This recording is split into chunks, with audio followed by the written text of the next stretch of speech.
live here from the Darlington Raceway in Darlington, South Carolina. This is the BSR in the Pits News Truck Series, live on JCTV. I'm Joshua Copperl. I'm joined by Adam Kuhn. How you doing, Adam? Evening, Josh. Doing well. Excited for another race here tonight, and it's going to be a little different race, I think, for these in the Pits News Truck Series guys. It's going to be a very difficult race, a very difficult track. Yeah, I'll tell you what. I've been really looking forward to this race for a while. I mentioned last week, actually, after the race, pre-race or post-race rather, interviews, that I was excited for this race, but I was not looking forward to actually racing it. Well, I'm not actually. Dawson Allen asked me very nicely if he could bring his steering wheel, and so I decided to bring my microphone in place of my steering wheel so he could come here and race and possibly make one of us from the booth not look so bad. So I'm definitely excited to see what Dawson Allen can do tonight. So it's you and I up here in the booth, Adam, and actually we have a pit reporter tonight as well. We may be joined by one other person, but right now, our pit reporter tonight is going to be Scott Roush. Scott, you also are trading in your steering wheel for a night. You haven't been with us for a while, but here you are. How are you doing? I'm doing better. I've had a rough few months. I'm sure you guys remember Phoenix had a pretty bad crash there. I'm not gonna lie, but it's been rough ever since. So I'm glad to be back in some form. It is good to see you back, definitely. For sure. So, Yeah, taking a truck to the rear actually hurts more than me.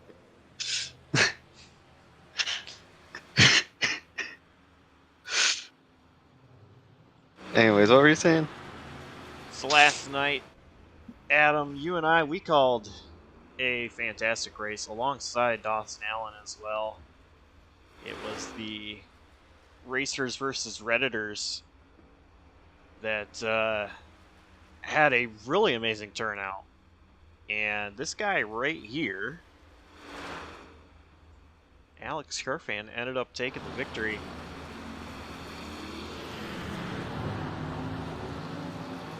Yeah, he only did it by 0.003 of a second, I believe. Very close photo finish. He got hit coming right at the exit of the triover, so he had a big donut on the side of his car, and he was coming across the finish line sideways and collided with the other car that wasn't hit, and crazy finish, crazy race, and he snuck through. Was up at the front all night, and he was definitely one of the underdogs at the end and snuck through with the win, like you mentioned.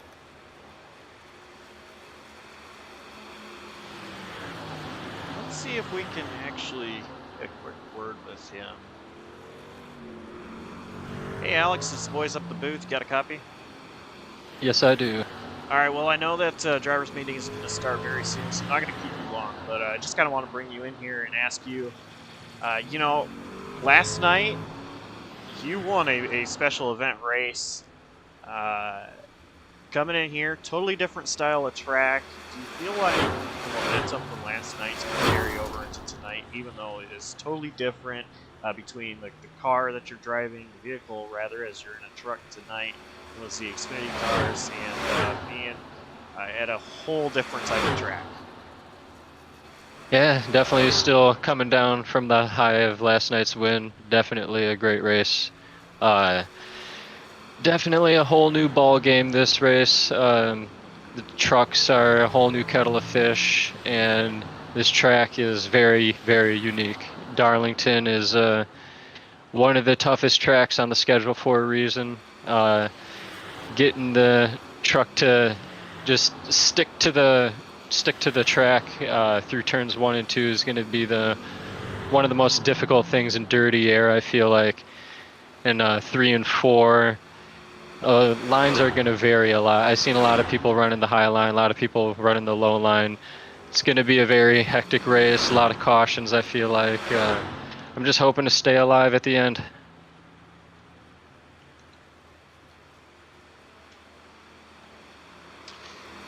And, you know,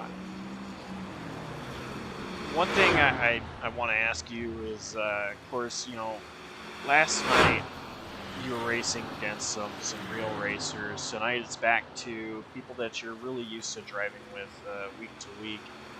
What is kind of the difference, you know, when you know you're racing with a group of guys that you're familiar with to, like last night, racing with some guys you probably had never been on track with?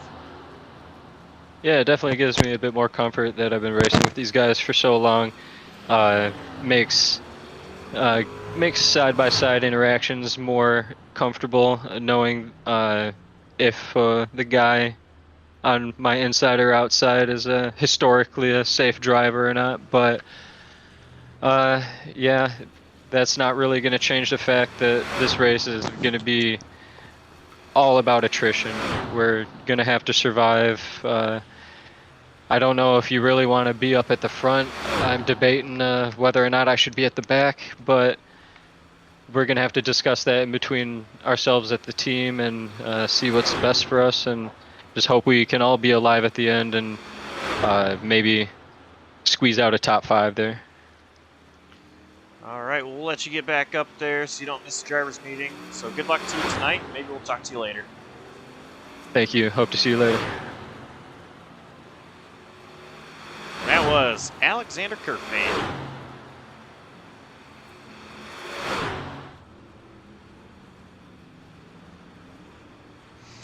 So Adam, this race, it is known as Track Too Tough to Tame. The Lady in Black, it is a hard track to race overall. Turns 1 and 2, different than 3 and 4. What information can you give us about this track that viewers at home might not know? Well, you mentioned it, different angles at the speedway. Turn 1 a lot more narrower than turns 3 and 4. We're going to see a pretty much single file almost probably around the entire track, I think, tonight, just with the way the grip is. Not a lot of grip on the long runs. 1 and 2 is going to be very, very narrow, probably single file. And if they can get double file, it is going to be at the other end of the speedway, 3 and 4. So we see a lot of passes happening in real life, and I think it's going to be very critical to get through there, get off of 4, not slide the rear, and get down to the front straightaway really fast and carry the momentum down into turn 1.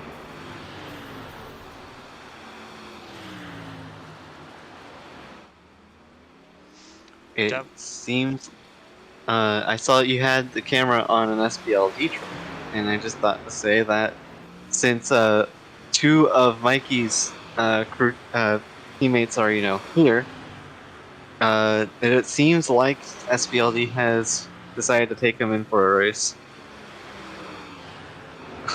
and it's like I said, but 2 teammates are in the commentary booth for him, and and of course one's not showing up. He said he feels good about the track though. When asked about how he's feeling about the truck, he said yes. That definitely sounds like a classic thing for Mikey to say. Michael Kruger, of course, driver the number 14. A couple of wins on the season already. Back-to-back wins, actually. Watkins Glen and Nashville Super Speedway. Sitting P2 on the practice charts right now.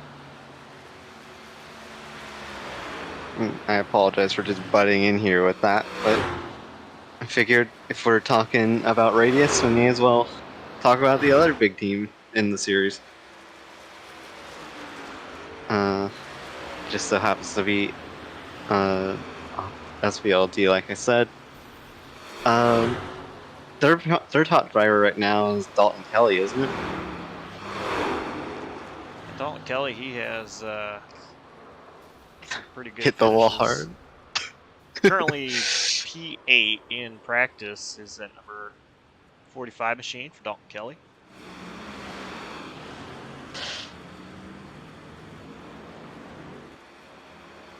Yeah, like I said, when I asked how we feeling in the on the radio channel, they all said yes about the truck. So It wasn't just Mikey that said that.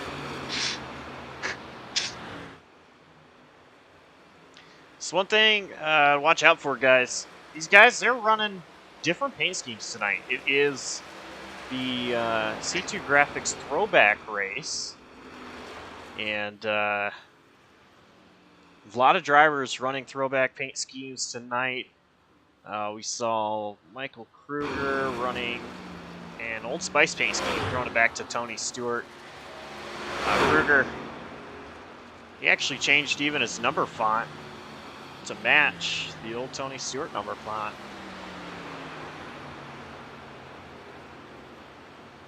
Some other drivers running throwbacks. Justin Ran.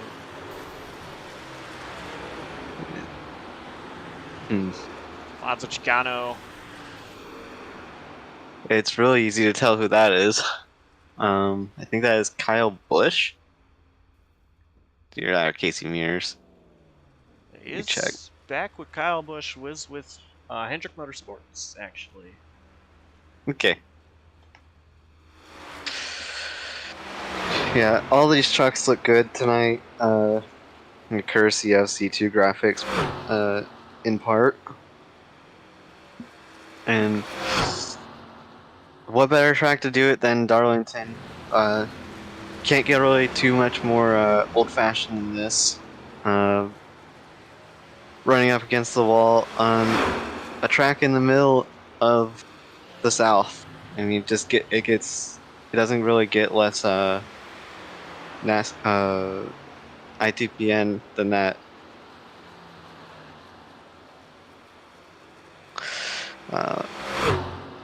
As we watch this Jeff Gordon throwback of, I think that's David Duran. I always get the two confused. I think that is David Duran, yeah. That is indeed David Durand.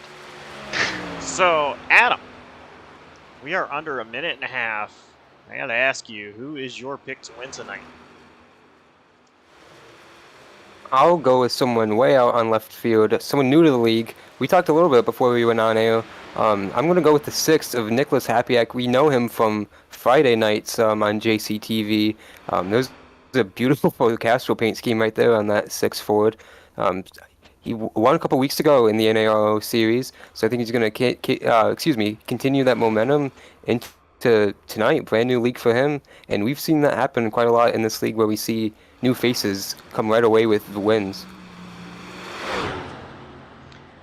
And Scott, you're pretty new around here for the booths.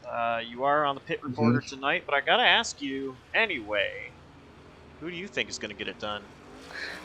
Alright, so do you want my biased answer? Because I think even unbiased, I think Michael Kruger has a really good shot at winning tonight.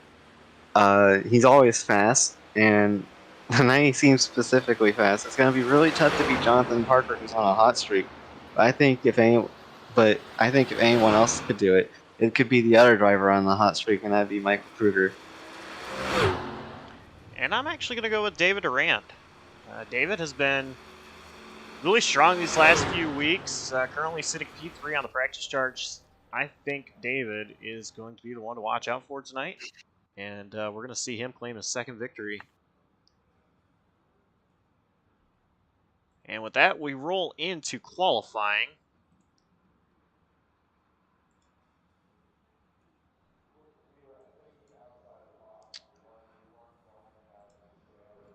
It is not good that you're pulling -1 RP. Can't be healthy.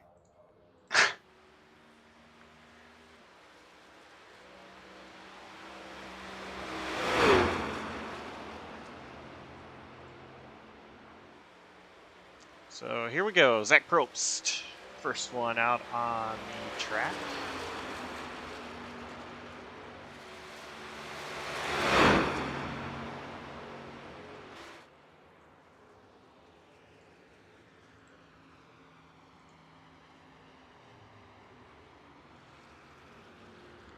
And I have been told by a couple of guys to go and watch the number 44 truck.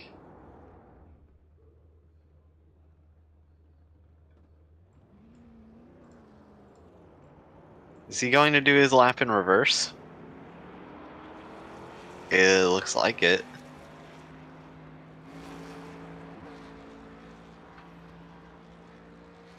Let's go see what's going on down there. Good thing that the SBLD camp isn't too far up the walk. So Adam, we're watching somebody do their lap in reverse. I don't know if I've ever seen this happen before. Yeah, I don't think I have either. We know Andrew likes to qualify out back. This is definitely one way to get there.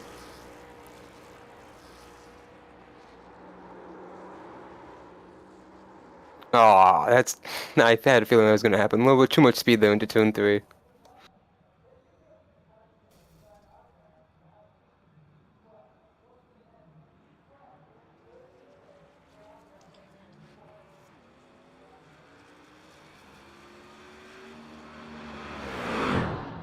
Well, right now it is Ethan Fonseca Moreno sitting P1 on the board. Let's go and watch. Driver the 5, Justin Rand, currently sitting P9.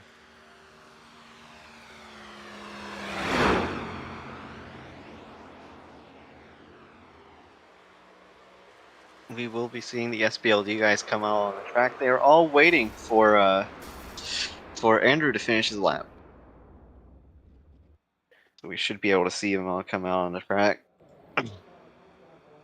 Right there we just saw Justin Duran get very loose off of 4 and get the wall on the front straightaway. That's the trouble. He had a lot of... that's the spot, excuse me. He had a lot of trouble in the practice session just before this. Getting very loose off of turn 4, and that's going to be a very, very, very, very tricky spot tonight. And it's going to be, like I said earlier, a very key moment, carrying the momentum down the front straightaway here. Here we see our boothmate, Dawson Allen, get a big Darlington strip on his lap. And he's going to continue to roll. So that lap did not count for Dawson. Yeah, that was his final lap. So P9 so far for Dawson.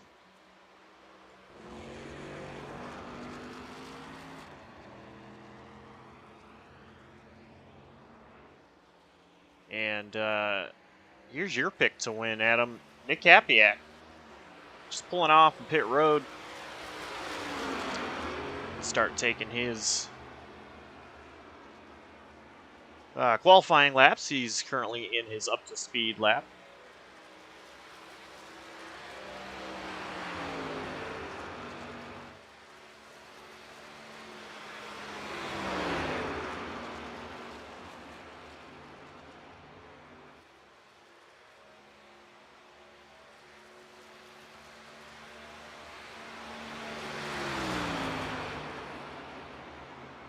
And right now it is Jonathan Parker sitting P1 on the board.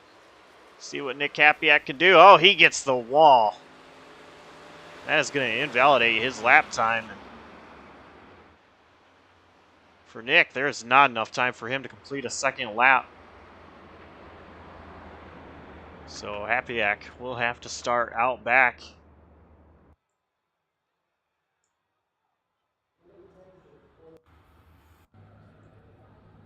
But let's go ahead and look at our starting grid.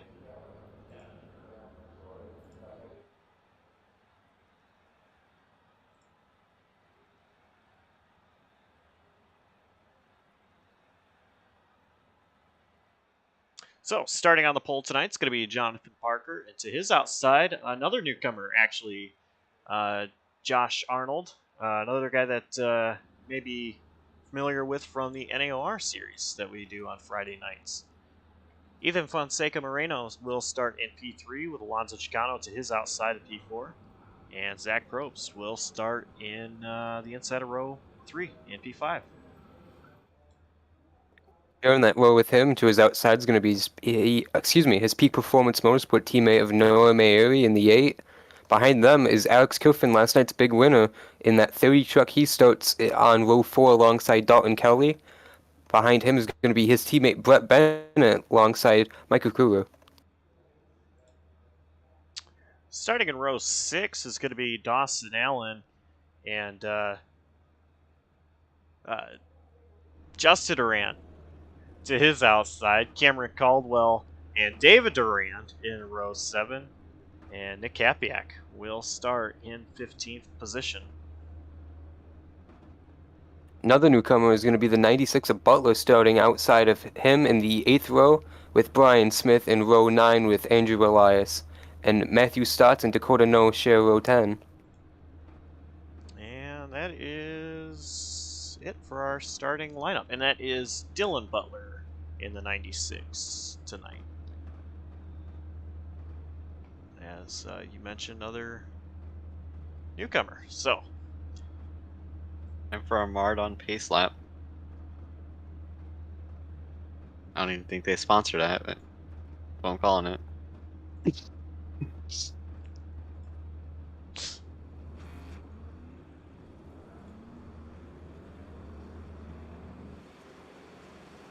tonight's race is going to be 147 laps, 200 miles around this track.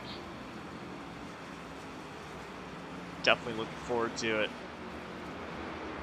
When I went down into the radius chat, I was told that Cam Caldwell will be 1 lap and done, or a few laps and done. Yeah, Caldwell will be running a few laps, run until probably the end of the stage. I only bring that up because he was pulling off to the side. He was at 12 Home Depot car. Look, Home Depot looking car. Anyways, I'll let you guys take it away. That's all I have for now. Stage 1 is going to complete at the end of lap 37. But regardless, Jonathan Parker, he's going to lead us to the green flag. And green flag is in the air. We are underway here. Great start by Jonathan Parker.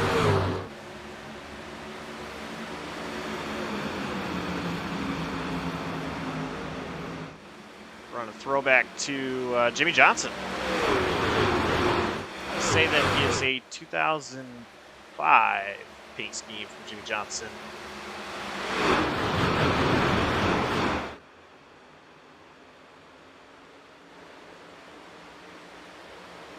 Everybody, though, pretty much all single file early.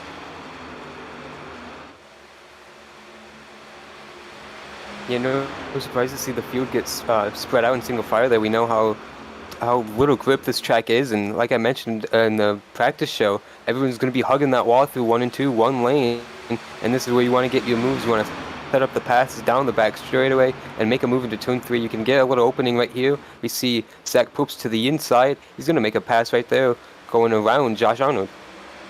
That was a great job from Probst. Get around Arnold for that 3rd position.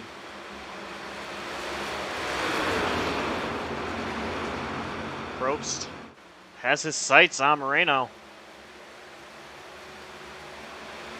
He's trying to make ground quick. Actually, Probst, so far early in this race, has set the fastest lap in the entire session.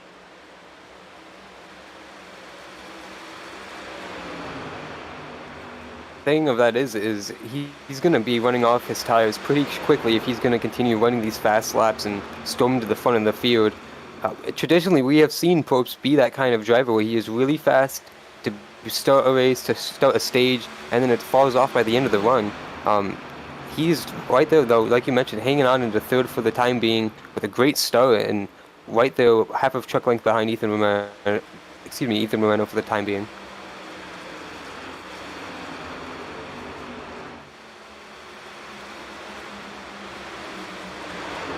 Here it's Kerfan and Dalton Kelly battling side by side. Kelly, or rather Kerfan, gets ahead of Kelly, and just behind it is Michael Kruger, who's able to get around Noah Mayuri. Yeah, Noah Mayuri in danger there. He lost another spot to Brett Bennett. He was very vulnerable through turn 1 and 2. Kruger got to his inside and took the position. Mayuri was very slow down the back straight as a result, and he was close to taking that 2nd spot away.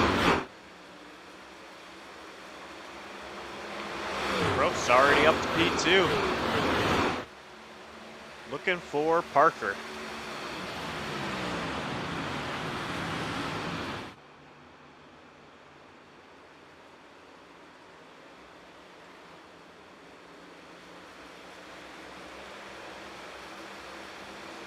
Back here, Andrew Elias, Nick Hapiak side by side. Elias has the inside, Hapiak on the outside. Elias able to clear Hapiak so far. And try and pull away.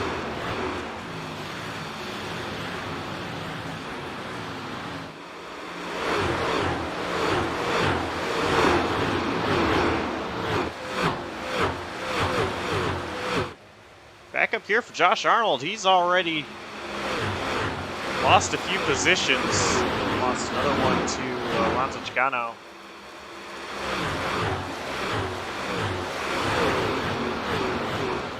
And it looks like he's sorting up this traffic right now.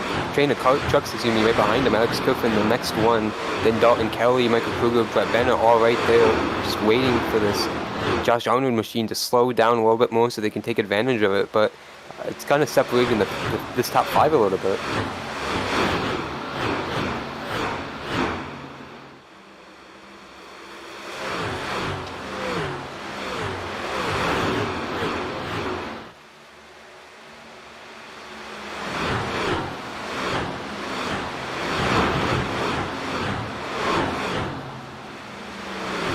Way in the back. I'm wondering if something happened to Caldwell.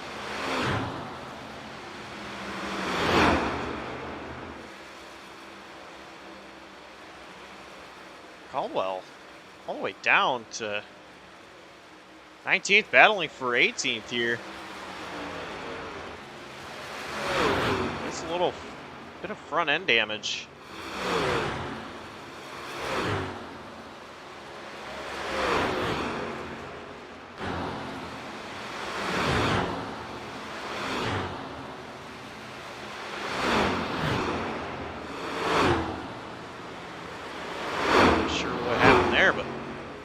Ooh, David Duran hard in the wall right behind him. I'm wondering if something happened between David and Cameron.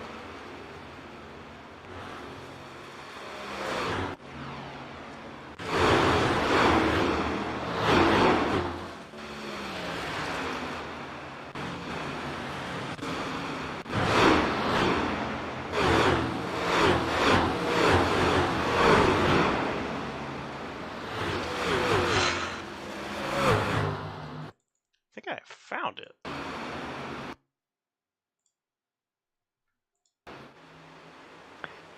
So here, that was, oh man, 55. That is Dakota Knoll got onto the wall. David Duran, Cameron Caldwell, they slowed way up.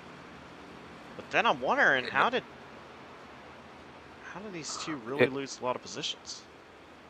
It was really nowhere for David to go there and see. Oh, contact right there in 2 and 2 maybe. So, I just got down from there. There are 2 things I have. One, David is reporting that he is down on engine power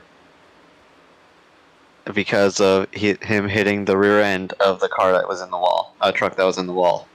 The second thing is that everyone is complaining that it is loose. Extremely loose.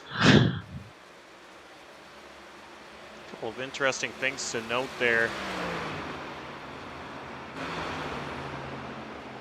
And track temp is 85 degrees. It is about 7:55 p.m. in sim time. So it's gonna continue to get cooler as this race goes on. Definitely interested to see how that's gonna affect these trucks in the long run. But Alonso Chicano, he's been reeling in Ethan Moreno, trying to take the 3rd position away from the 43 truck.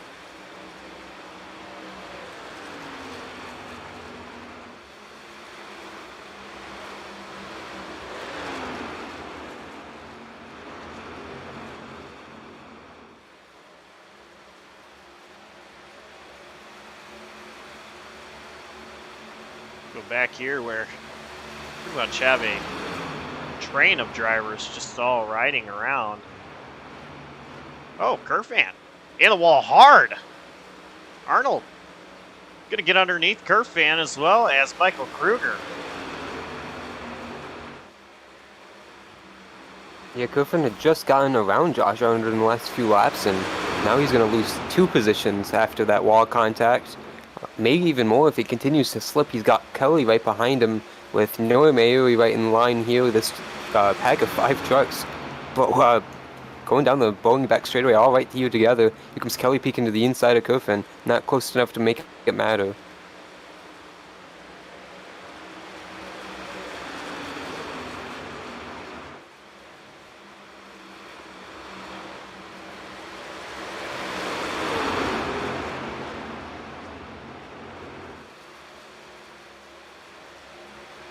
See Michael Kruger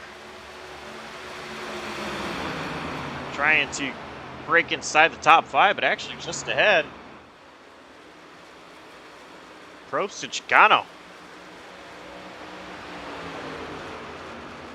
Probst got super loose there. That allowed Chicano to get a huge run, and of course it was actually just Chicano reeling in Marino. Something must have happened to Probst because he went from 2nd now down to 4th. Oh, hard to the wall is Probst. And this is what I was getting at earlier. I hope he doesn't continue to make these mistakes and continues to make contact with the wall, because it seems like every time he has a strong opening stage, Josh, something happens where he either gets into someone else's incident or causes one himself, like he just did there a couple moments ago, because he's overdriving that truck, trying to minimize the damage of falling off on this long run. Luckily for him, he's got the stage coming up, but it's just going to be how much did he abuse that tire in the opening part of the stage, and is he going to be able to continue to keep these top 8 positions?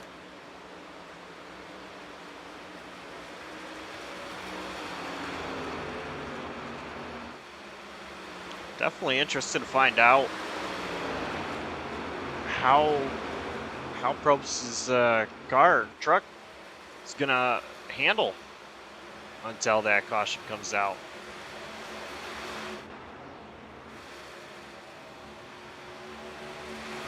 Another thing to note with that is all those trucks from 3rd on back have really come together now. It was super spread out for these top 10, but since Chicano had caught Probst and since passed him, a lot of these guys really bunched up together now. That was a pack of 5 together, but it was really the tail end of the top 10, but now they're all really within each other more, in more contact with Probst in the wall, losing more positions to Josh Arnold. And Michael Kruger now to the inside trying to get around Probst. And speaking of Kruger, earlier he said he had been saving his tires, babying them. Brett said it didn't really seem like it was saving, but so that may be why we start to see that car climb up.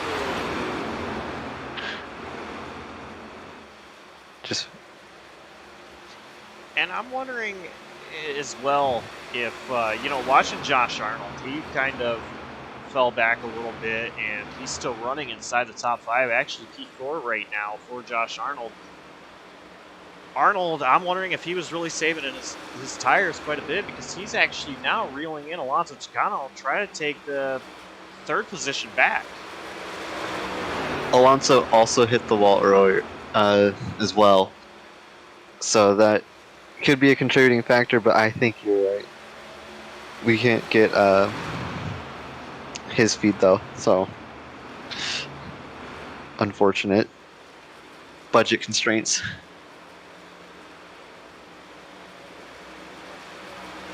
We look back to Zach Probst, who is under fire once again from Alex Curfan. Curfan gonna try to get around Probst. This is gonna put Probst in P7 if Curfan is able to complete the pass. And as you mentioned earlier, Adam, it is only the top 8 that collect points. Touching on that, who was that? Was that Justin Rand? I noticed in the background, I don't know if you saw that, Adam, but Justin got hard into the wall. They were side by side, and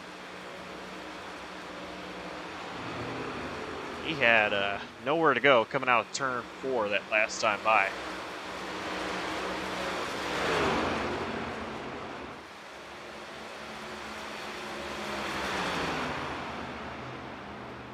Darnold Yeah, has Josh, I did. Oh, sorry. I did. Excuse me. And that was like the same thing we saw him do in practice, and he just got very, very tight. Or excuse me, very loose at the exit of the corner, and just ran out of racetrack to catch it.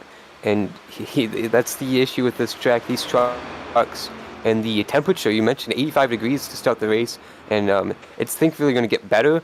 There's going to be more grip, but it's just very lacking it right now for a lot of these guys, especially at the end of the stint. Not the end of the stint, but the end of this run coming towards the end of the stage. One of the shortest runs probably we will see tonight, so that's not going to be very happy for these guys to hear. Jonathan Parker still out front. He's actually about to lap the number 24, David Duran, of course, my pick to win. Unfortunately, not having a great start to this race at all. Go back here to battle for the 4th position. Michael Kruger to the inside of Alonso Chicano. Kruger gonna easily drive around Chicano, take that position away. So P4 for Michael Kruger.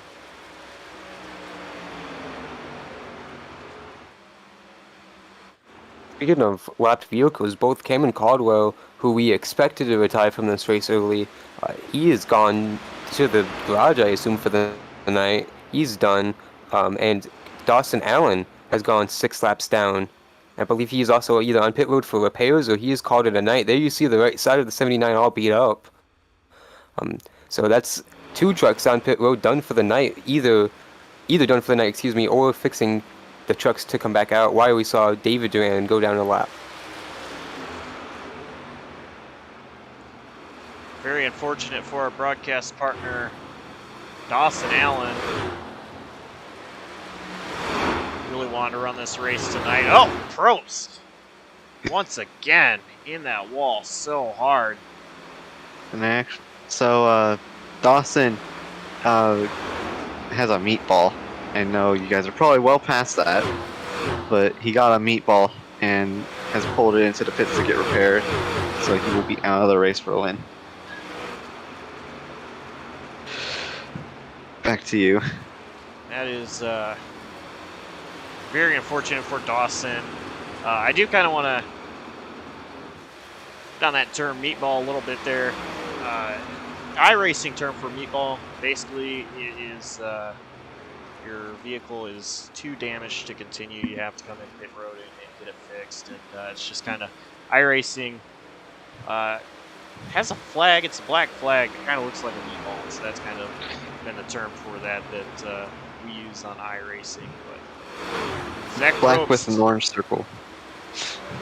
Zach Probst, he is once again in position to lose another position, rather, as Hapiak is looking underneath the 62. And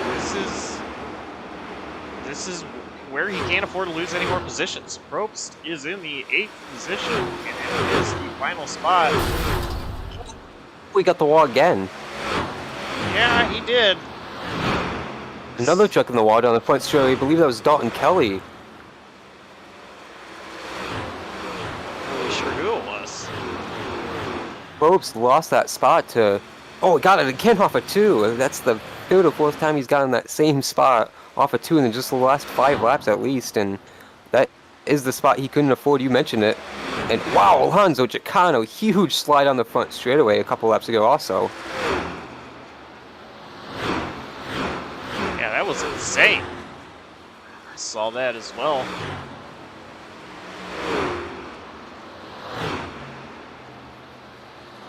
That was live. I thought that was a replay, Josh. That was crazy. That was live. That was pretty crazy. Great save by Chicano. Battle for second place heating up between Arnold and Moreno. Arnold, he's been doing a great job. Saving his tires early on. Working his way back up to where he started. Trying to. Looking underneath Moreno. Not quite there yet. But I have to say, I know from experience how good of a racer Arnold is. But I have to say, even I am very impressed with the run so far in this race this early.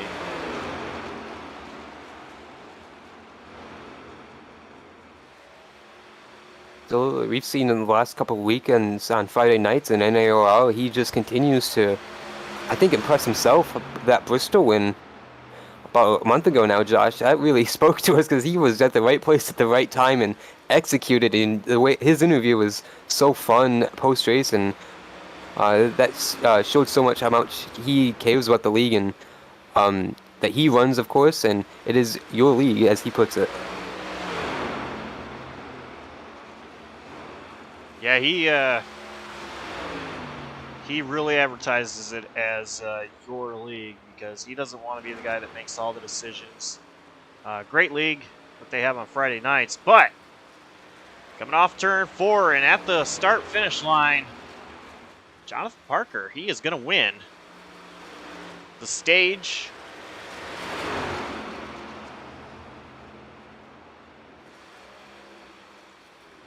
And the caution waves. Brian T. Smith will take P8. So, Parker, Moreno, Arnold, Kruger, Chicano, Kerfan, Nick Hapiak, and Brian T. Smith, all in the top 8 earning points tonight. Great job by Brian Smith to get up there and get some points. Not a full-timer in this league at all, and yeah, we saw that battle between he, Probst, and he was right there in the thick of it and held off Mayuri. But another stage win for Jonathan Parker.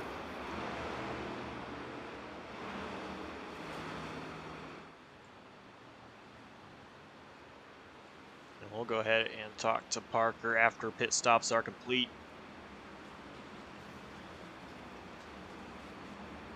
Parker, he has led every lap so far in this race in his Jimmy Johnson throwback paint scheme. I just thought to tell you guys that apparently Stotts has hit the wall under caution.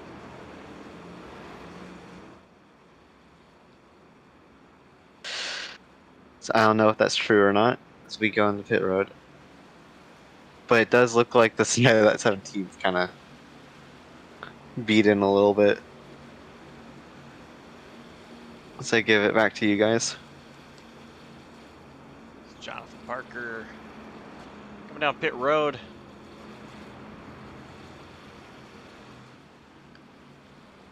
This is his 3rd stage win.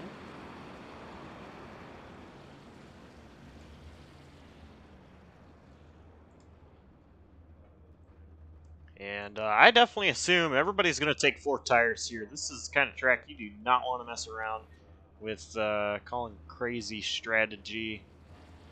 And it will be a 4-tire pit stop for Parker. And he gets off pit road in P1. So Adam, let's go ahead and dial up our stage winner. And let's go ahead and have you talk to him.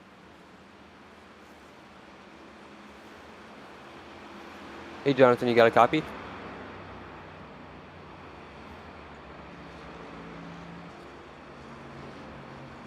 I got a copy. Well, it seemed like a pretty easy stage win for you there. You had a 5-second lead at the end, walked away with it. How do you like this racetrack tonight? It's pretty loose to start, but just gotta keep your wits about you. You said it looked easy, but it's never easy around Darlington, so don't take anything for granted. So I just gotta hit my marks, do my thing. Absolutely not sure. It's not easy. A lot of, not just yourself, a lot of drivers complaining about how loose it is. Out front, how is it? Right next to that wall and trying to get around the lap, as we've seen a couple close moments already. Yeah, it's just it's typical Darlington. It's always gonna be a little loose, so it's a tough racetrack for sure. So just gotta gotta stay alert at all times. All right, good luck for the rest of the race, and maybe we'll talk to you at the end. And good luck here. Thank you, appreciate it.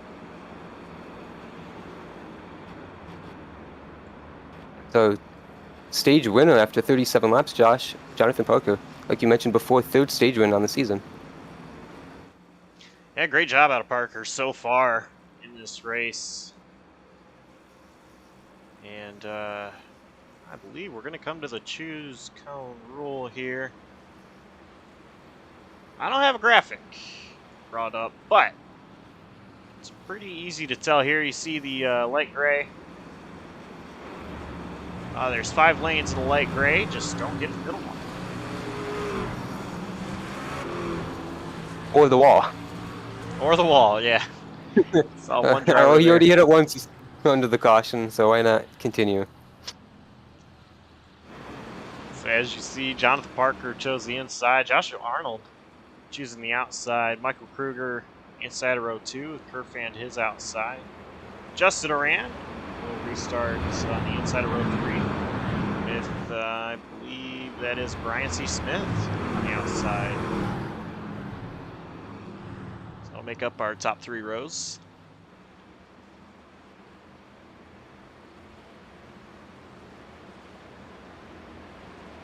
Alonso Chicano, Matthew Stotts, Nick Capiak, and Ethan Moreno.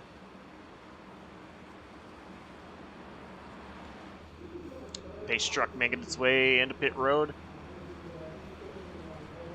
Jonathan Parker waiting to get inside the restart zone. And green flag in the air.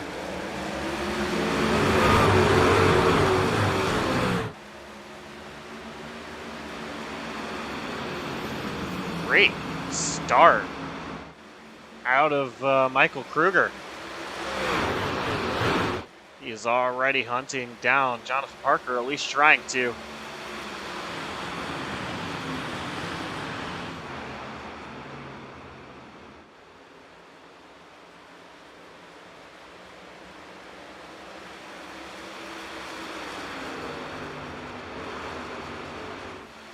Battle back here, Brian C. Smith gonna get ahead of Justin Oran. Smith, he finished P8 in that stage. Oh, Kruger with the slide and save. This will cost him at least 1 position as Josh Arnold is there. And Kruger actually going to try to... Oh, loose once again? How in the world did he save that? Yeah, the thing he's fighting right now is going to be his own car, his own truck more than anyone else. Made those tires angry 2 corners in a row, but he is still threatening off this 26 truck. The only thing is that the 81's continuing to pull away. Here comes Kerf into his rear bumper. What does the 30 truck do into turn 3? He's going to ride right there on the tailgate. And Arnold now losing another position to Brian C. Smith. Smith getting around Arnold. Behind these guys, Chicano over his teammate Justin Duran back another spot down to 7th. I saw that pass and I thought Chicano drove it hard into the corner and was just going to go and hit the wall. He actually kept it off the wall. I am very impressed there. From my angle, the way I saw it, it looked like he was just going straight up there. Chicano, yeah, he's made his way P6 right now, trying to continue to work his way up there. And here is battle for P2 once again. Kerfan gets to the inside of Michael Kruger.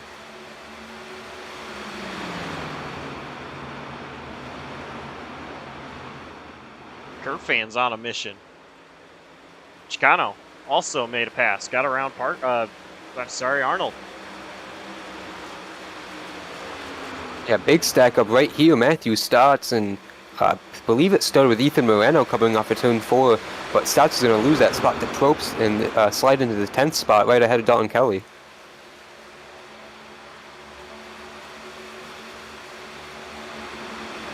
Everybody from 2nd on down to 13th, pretty much all under a blanket. Parker has pulled away from P2. And it's not close between Mary and Elias.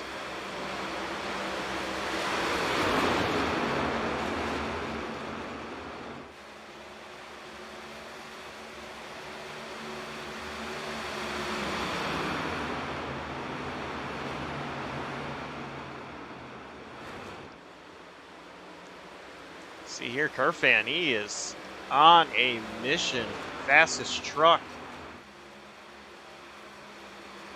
Right now, I'm wondering if he is abusing his tires. And kind of seeing what we saw with Zach Probst in that early stage.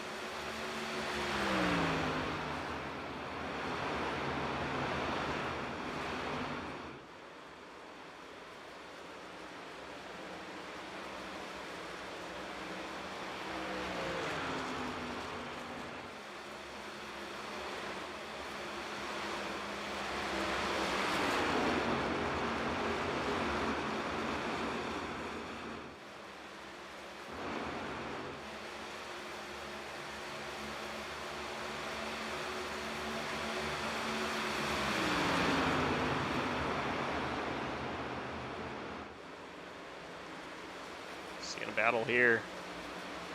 Oh, Kerf. I'm sorry, that's Kruger. Catches the wall a little bit.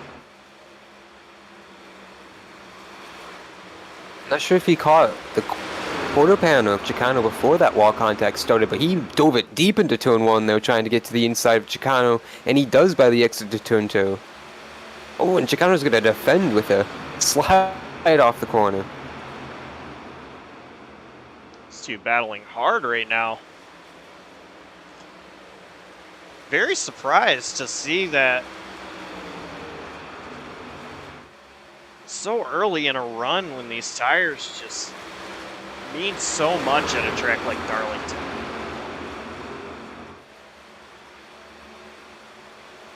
But they know track position means everything tonight with how spread out it is, how spread out it's gotten, and how single file it is. Every spot is going to matter. It's going to be every position up on the road up over the next guy, of course, and you want that. You want every advantage you want. And Kruger diving again on the inside, trying to get his advantage over Chicano, but can't make it work.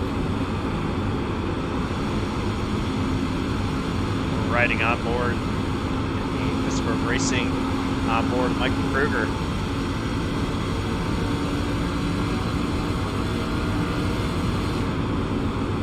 Watch right here, you see that dash white line and up, that is the racing surface.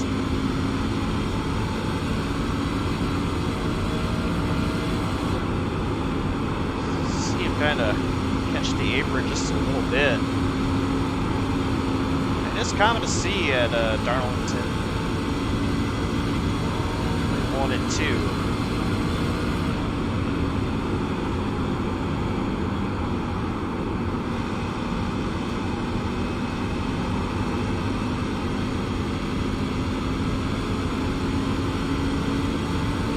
Not a lot of it, and we've seen a few times people use way too much, try to use way too much into the corners and pay the price for it as we.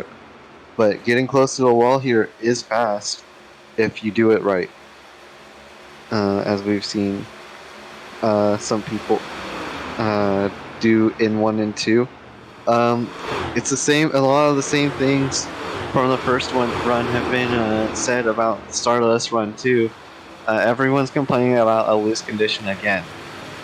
So it'll be interesting to see how this run will form, maybe be different from the last one. Back to you. Yeah, and still looking at track temp, keeping an eye on that. It is 84 degrees right now, and my data says we have about another 45 minutes of racing, so it's going to be just about after 9 o'clock in sim time when this race finishes. I'm not so sure we're really going to get too much cooler than what we're at right now. It may drop a couple of degrees, but really, I don't expect it to drastically change. Especially if we have a long green flag run. Like we have seen in the first run where we didn't exactly have a crash, but it was still pretty chaotic due to how everyone was getting loose. But yeah, the track temp should be pretty I would say it'd probably be the same throughout the whole race, wouldn't you? I mean, it does kind of feel like this is probably what we're going to end up fighting, this loose condition throughout the rest of the race. If I had to guess, I don't, but I guess we'll see.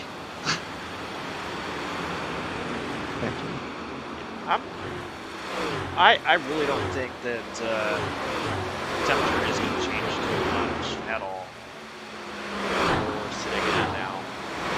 But Adam, I mentioned earlier, Kerfan, he was really pushing hard to get up through the field, and I was wondering how much it was going to affect him later on. Well, he is actually starting to drop off a lot, and Ryan C. Smith is catching him.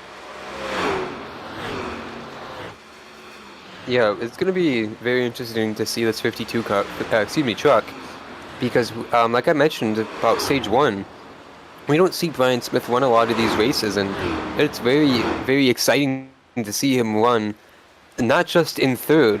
I thought it was awesome to see him in the top 10 competing for points, and here he is running that third position like we just said, and maybe catching Kerfan for second. It's going to be a very great night for him in that really great Mac Tonight Throwback truck.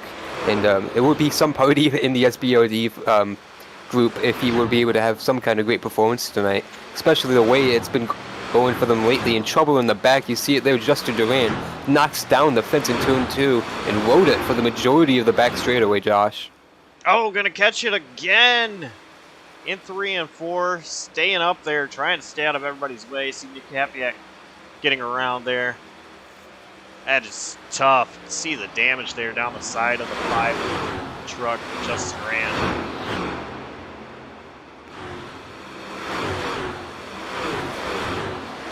See Dawson Allen coming down pit road once again. His night just keeps getting worse, but Alonso Chicano actually for the past several laps has been the fastest car, or truck rather, on track. He has been reeling in Brian C. Smith as well as Kerfan.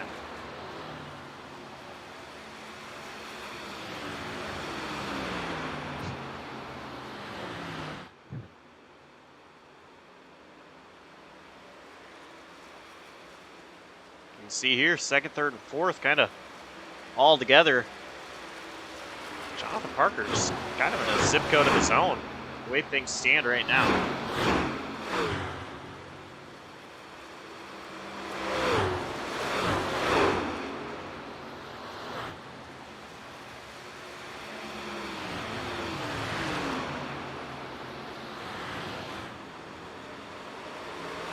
Yeah, we saw it in that first stage. I think Chicano's truck is a much longer run truck compared to the rest of the competition around him.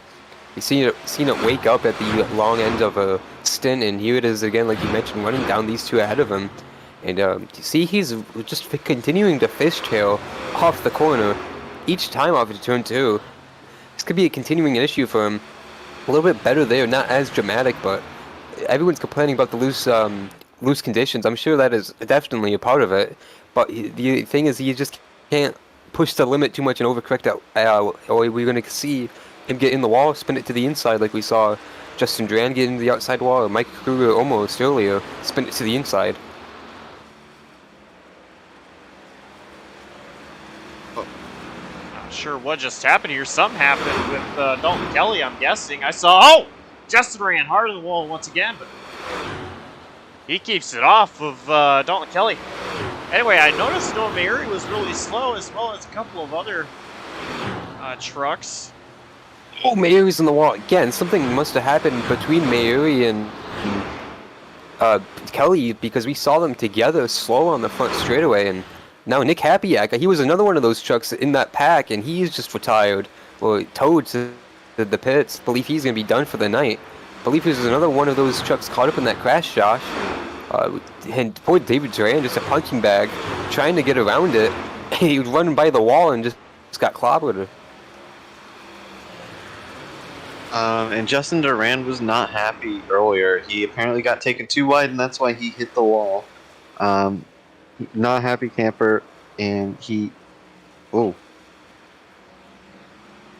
go on. Let's go ahead and rewatch that. Actually, that started with Nick Hapiak here. He's driving at 3 Yeah, and he 4. throttled up way too soon. Gets on the wall, and he would come these two. And then it continued on.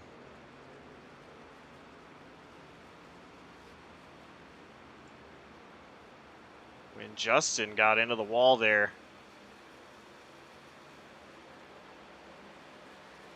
As I was saying, Justin is saying that he's done over the radio after all that. So, not a happy camper right now in the five truck.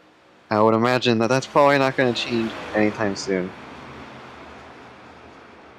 Back to you. Is Justin still on track? Oh. What was that? That was actually Stotts. That got super loose there. Battle here for third place. Brian C. Smith got around Chicano for second. Chicano losing another position. This is going to be... I'm sorry, that's Curfan who lost the positions. Chicano actually gaining the position from Curfan. So Smith passed Curfan, then Chicano passes Curfan. And something actually just happened with Probst. He just retired from the session. Noah Mayuri down pit road. Mayuri just the Mayuri team just disconnected the radio, so I'd imagine they're done too. Both of the PPM trucks are done, it looks like.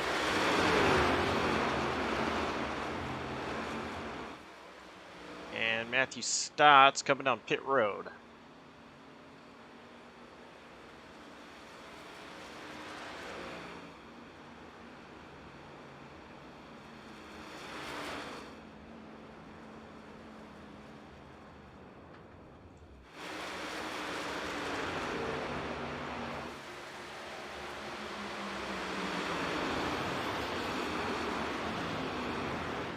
So Chicano stalking Smith. Trying to get P2 away, but actually look at the background here. Joshua Arnold made his way up. He's gonna be making a pass on Curfan. Attempting to at least.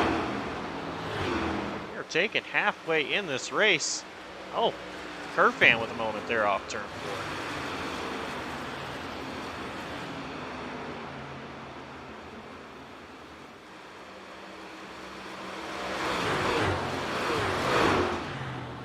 I do actually have something on Probst, and that is he was not comfortable with how the truck was handling. He slapped the wall, and he just didn't want to cause a wreck and give himself more damage, so he pulled it in to repair the truck. I mean,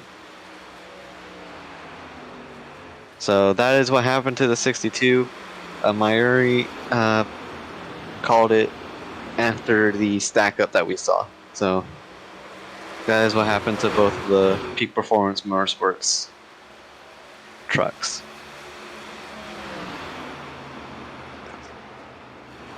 Not the way they wanted their race to end tonight. Curfan under attack from Kruger. Curfan holding onto the position for now. Trying to pressure Curfan.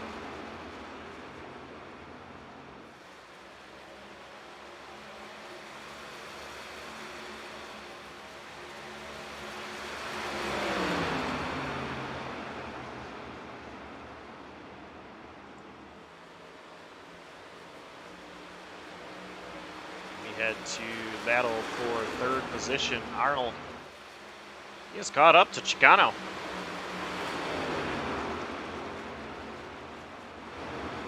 I'm really impressed with Arnold. Oh, Smith in the wall. He's going to get into front of Chicano. Chicano gets into the wall, and now Arnold is going to get underneath both of them.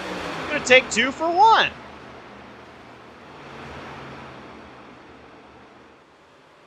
Put Arnold Not from. over. Yeah, Smith just had to tuck in there. I thought he was going to challenge back on the outside, but right place, right time for Josh Arnold, Josh. That was insane.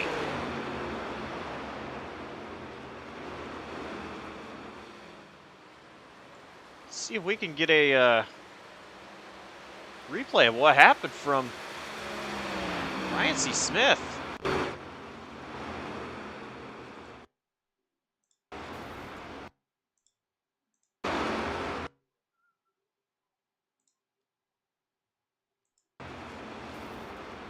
See there, he gets into the wall, gets super loose. I think we're almost 3 wide there. Chicano tried to make a move on Smith. Wasn't able to. And yeah, there was kind of the move you were talking about where Smith looked like he wanted to cross over Arnold, but wasn't able to.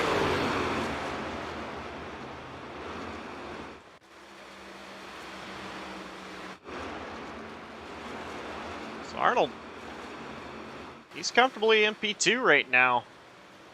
Already several truck lengths ahead of Smith and Chicano. But still 7.3 seconds behind Parker.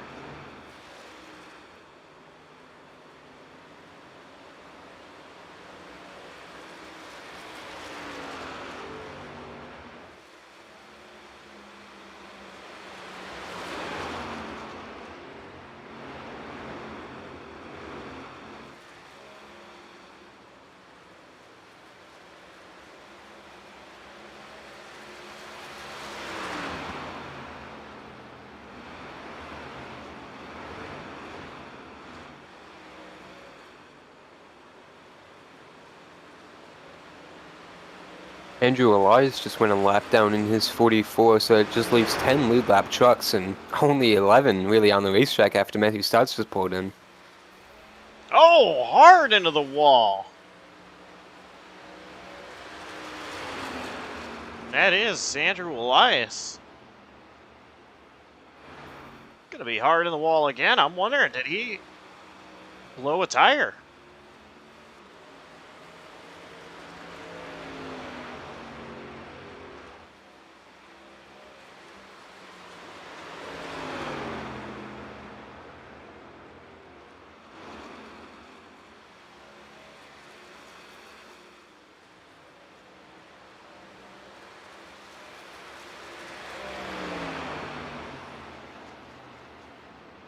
We're going to go ahead and do a turn it up session.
back here from Darlington. 57 laps to go. Jonathan Parker has absolutely been putting on a clinic in this race. He has dominated this thing, leading every single lap there has been to lead. And nobody really can touch him tonight. We know there's still going to be a green flag pit stop looming, or at least one pit stop. It looks like it's going to be a green flag at this point. They're about 2 laps away from being about halfway through where they could cut this stage in half. You see Jonathan Parker putting Dalton Kelly a lap down, so now it is only 9 trucks on the lead lap. And a moment ago, Josh, we almost had that caution. Brian Smith and Michael Kruger made huge contact off of turn 4. Smith body slammed Kruger out of the way to take the 3rd spot back. Ethan Moreno was right in the middle of it. They continued swapping that spots back, and those 3 continue to duke it out right here on the front straightaway. More contact with the wall. Is Kruger in the wall off of 4? Here comes Moreno sliding into that 4th spot.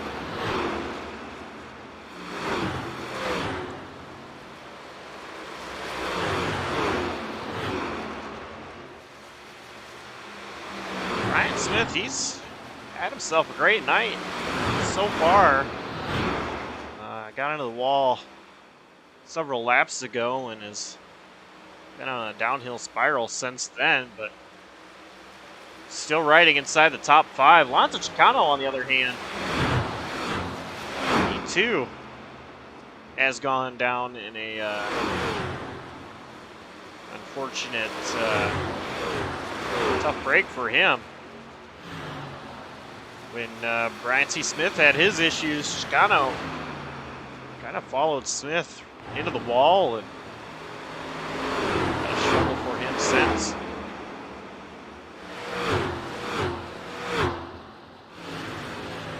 And at the time when Chicano made that wall contact, I wanted to bring up the point that, yeah, he had that wall contact, and it probably will hurt the racetrack, but he's got to be very thankful that's all that happened there, because when that happened, he could have been 10 inches maybe away. Any different would have been into the 52 truck, spinning him sideways, and could have wrecked Brian right into himself and caused a really big crash, damaging himself and totaling him for the night. So it's just the way these races pan out.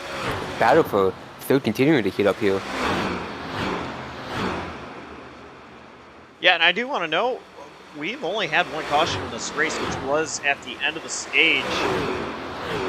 And that was the stage caution. So this race, despite a lot of drivers getting a Darlington stripe, it has been very clean overall.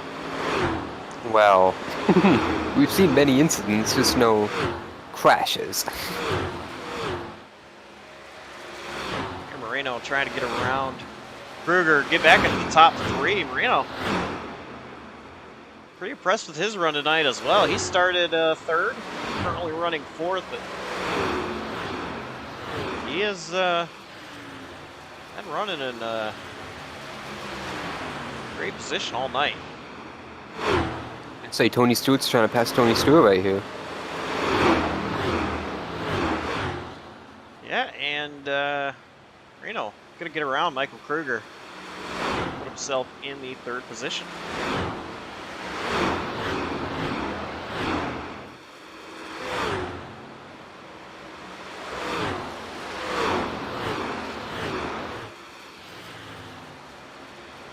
The 52 is going to be pitting this time. Pick that up. And a couple drivers down pit road. Actually, the 47, Brett Bennett, is off and away.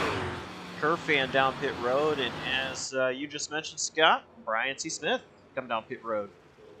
A couple more takers to 5. Justin Arand, the 81 of Jonathan Parker, coming down. Josh Arnold's going to stay out. 45, Dalton Kelly coming in.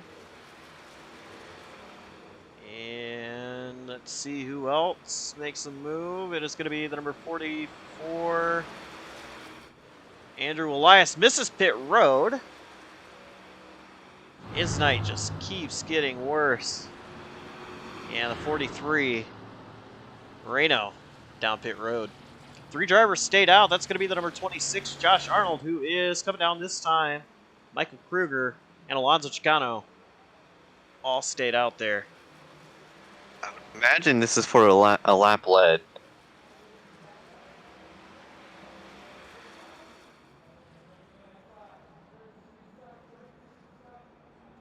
And all 3 drivers did come down pit road. They're on the lead lap. Andrew Elias makes it down pit road, and another driver down this time by is at 79, Dawson Allen. Of course, several laps down, 25 to be exact. He's just riding around trying to gain some more positions. As we look here, Jonathan Parker gonna retake the race lead.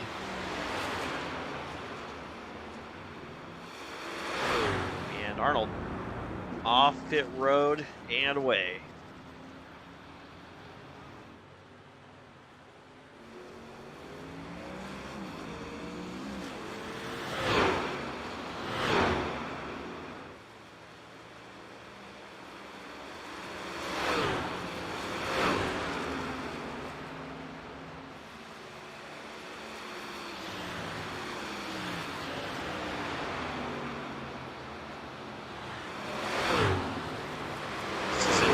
Right in front of Parker, a lot of traffic coming off pit road.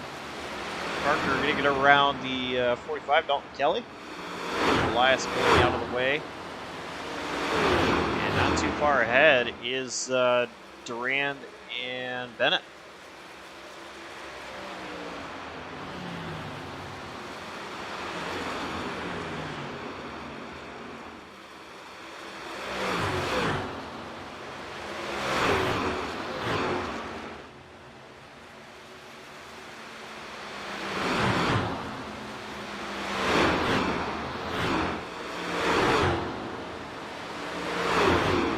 Go ahead and go through the field. Jonathan Parker, he has led pretty much this entire race. He has led all but one green flag lap, which was, of course, when Joshua Arnold just led a moment ago. And then under caution, it was actually, I believe, Justin Durand who had the lap led. Otherwise, it has been all Jonathan Parker to this point.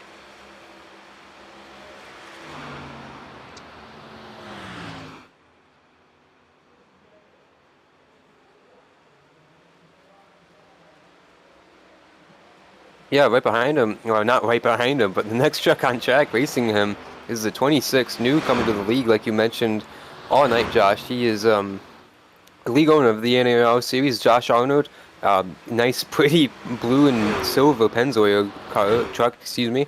But like we said at the top of the show, a lot of guys in this league make very impressive debuts. Qualified outside pole, really hasn't been running second all race like he is right now though. But he is rose to the top when it really gets down to the end of the runs, especially the end of the race tonight.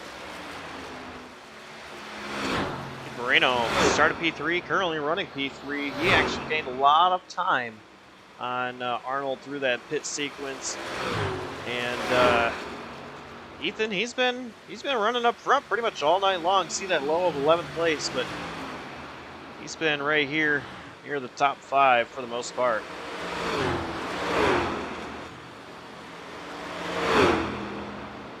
Ryan Smith started out back in the 17th spot, and then he worked his way up all the way up to 8th, I think, in that stage, getting some points early on.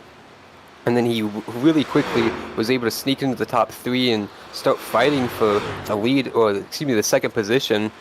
Since then, he slipped back, like we mentioned, got some wall contact, got some damage, and then continues to fall back. But he has gone up into the 4th spot now after that pit cycle. Alonso Chicano, he has had an up and down night. He's been as high as 3rd place and was having himself a really good run before a little incident with the wall early on. Brian C. Smith, of course, got into the wall and kind of followed him. And you mentioned it earlier. It could have been a lot worse of a situation, but he did a great job to not turn it into a huge incident. The 79 is back out on. 79 is back out on track, going for the fast lap. Fastest lap, I mean. So, it is just happening now, actually. So, there's that too. I apologize for interrupting the run through the top 10. Yeah, 6th place was Michael Kruger. Now he falls back a spot. He has had a very up and down night also. Was coming off pit road, I believe, in the 4th spot. He continues to slip back. Another spot there to Alex Kerfin. He just lost tons of damage on this 14 truck, just like a lot of them out there. Very battered and bruised, but he's going to keep on fighting all the way to the end tonight. Alex Kerfan just took over that 6th position. Kerfan, he had a great restart from the stage, worked his way up to P2, and I was wondering if he had really abused his tires because he fell back and hasn't been able to recover from that just yet. Of course, they just came down pit road a handful of laps ago, so he's finally able to get fresh tires on that machine. So now Kerfan with those fresh tires, I'm wondering if he's going to use lessons learned to save his equipment, see if he can gain a few more positions. Pocono not that far away from out front.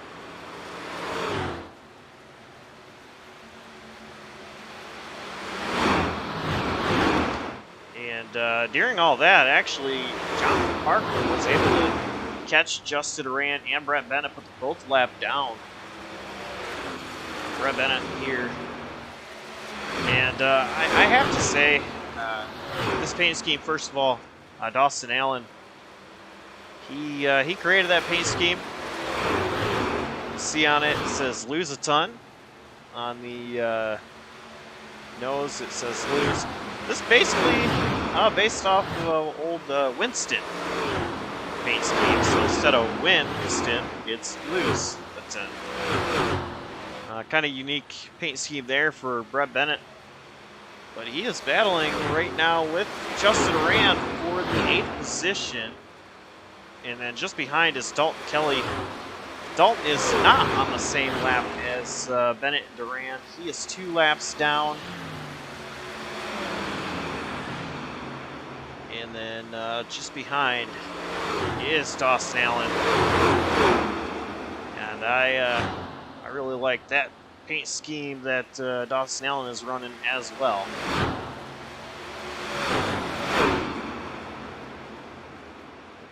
Yeah, rookie scheme for Alan Kowicki, the Xerox machine. Very beautiful paint scheme. He's not going to be liking that traffic just ahead of him, though. Contact with Brett Bennett in the wall, but like we just heard Scott report a moment ago, Dawson's out there trying to get the fastest lap. That's a bonus point and more trouble for Brett Bennett right in front of his teammate. And Justin Durant in the wall again because of it.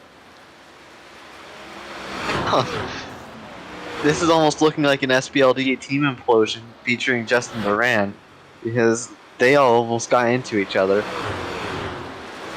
throughout from turn 3 and 4 all the way down the front stretch.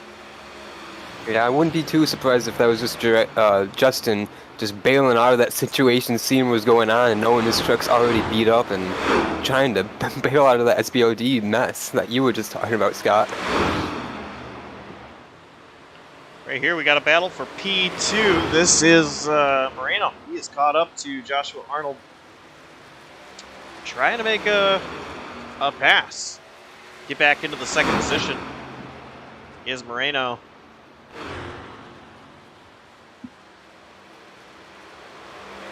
Overall, doing a great job. Just not able to make a move on Arnold.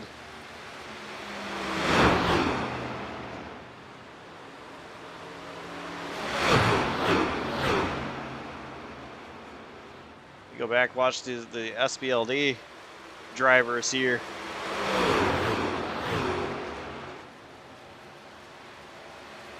Right here, none of these drivers on the same lap. They're all on the track. Still, of course. Dawson Allen trying to get underneath Dalton Kelly. And he does. He's now going to try to pull away from Dalton Kelly.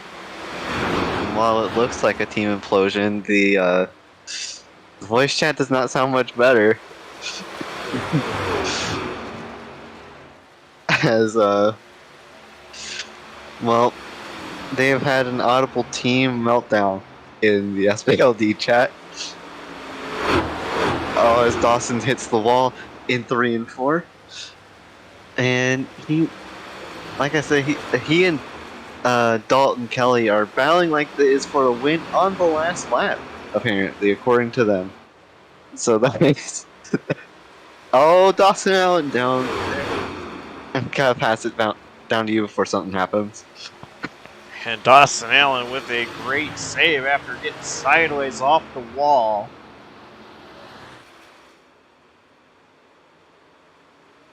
He's still running out there. You think he's still going for the fastest lap? I think at this point, his tires are probably too worn to try to do so. It is still Zach Probst with the fastest lap in the session that he set in the very opening stages of this race. How many bullets would he have in the chamber, though, Alan? Isn't how many sets of tires does he have? I'm sure he could just dive in if he's not going for positioning. Typically, there are 4 sets of tires in the pits. I'm not really sure how many he has taken. Maybe I'll ask him.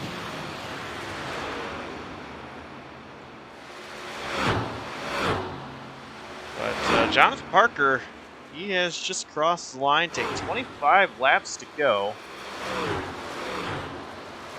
And, Dawson has 1 set of tires left. My bad for cutting you off.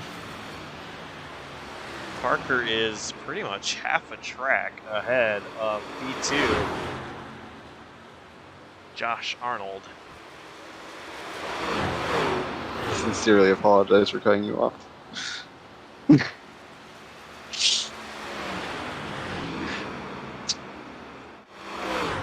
It's been a night.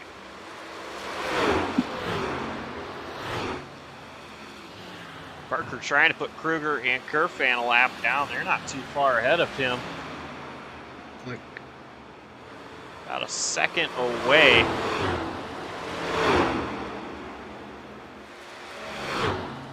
One thing I want to mention, Adam, you've been here. You've been here for all season long, and past seasons, Adam. So right now, Parker this season already has tied for the most wins in a season by a driver, and of course, there's still a lot of races left to go. Parker, he's looking here to try to break that record.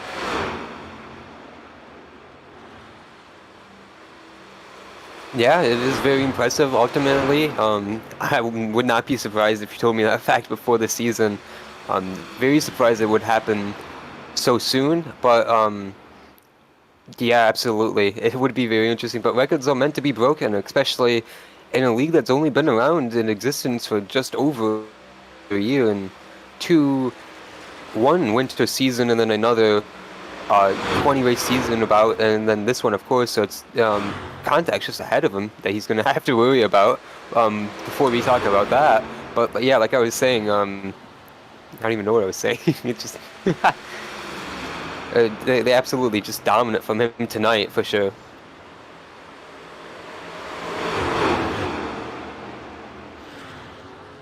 Yeah, Parker looking to take his 4th win of the season. Reason why you might Go ahead, Scott. The reason why you might start to see that 14 car take off from these guys is because Michael has been saving his tires again on this run. He's banking on everyone else around him to burn his stuff off. So you see him get away from the 81 a little bit. That'll definitely be why. But yeah, that was roomy. But I figured while we're seeing it happen, to say something. Go on. Parker has gotten around Curve Fan. And while this is happening, Parker has lost a lot of speed. Josh Arnold actually has been running faster lap times than Parker, but I don't think it's going to be anywhere near close enough. There's 18 laps to go once Parker crosses the line here. It is almost just under a 15-second gap between Parker and Arnold. And plus, there is a lot of vehicles between the two drivers.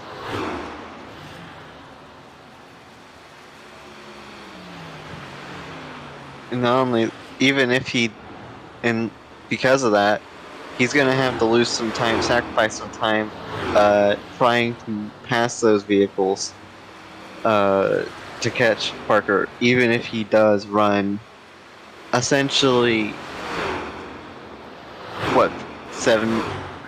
75th of a second? Something like that? 3/4 of a second faster than Parker? Somewhere around there? It'd have to be something ridiculous for Arnold to have a chance to win this. But we have seen crazier things happen in this series. So, not over yet till the Lady in Black sings. Making a reference to Darlington Raceway. As I mentioned at the top of the show, this is known as the Lady in Black. Arnold, of course, has gotten around the 5. Justin Rand trying to get around the 47, Brett Bennett. But again, oh man, in the wall goes, oh, Arnold, he's going to spin. Around goes Arnold, we're going to have a caution.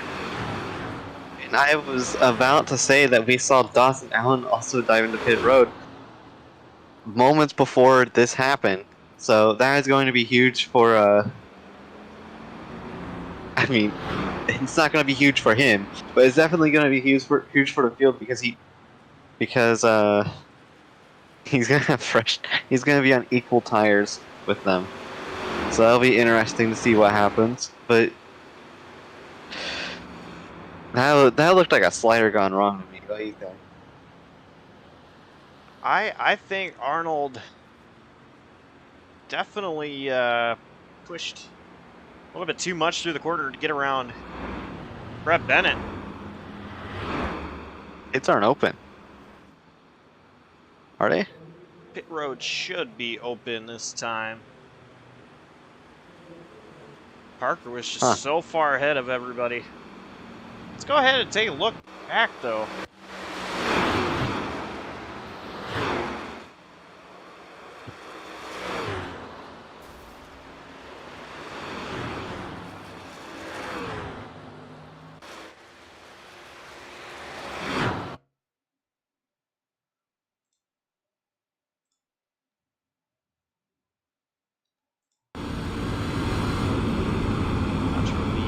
Cockpit cam.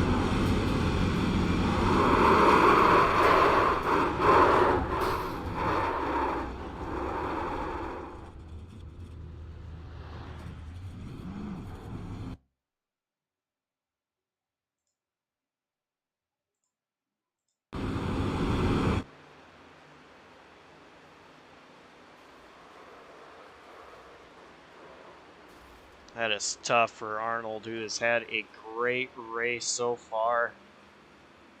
Incredible debut in the series for Arnold. That one blows for the driver of the 26.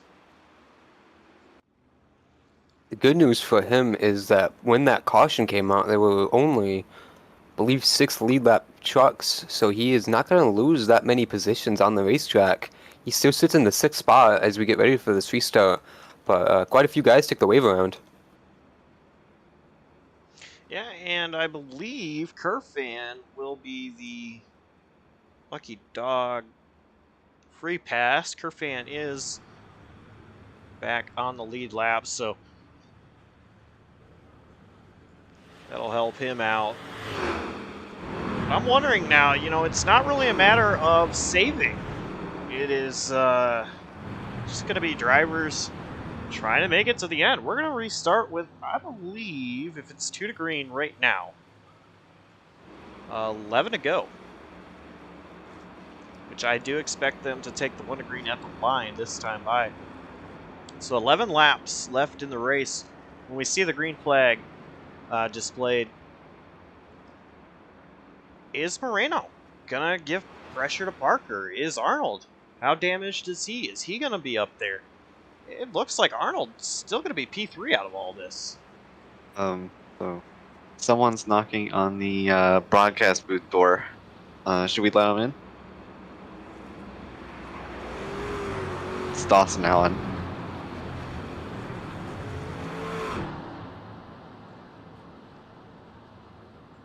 And we do have Dawson Allen in here. Now, Dawson, we are getting ready to go back green, so I'm going to try to make this quick, but you are 43 laps down right now. Not the night you wanted to have, but currently scored P12, and looks like that's where you'll finish tonight.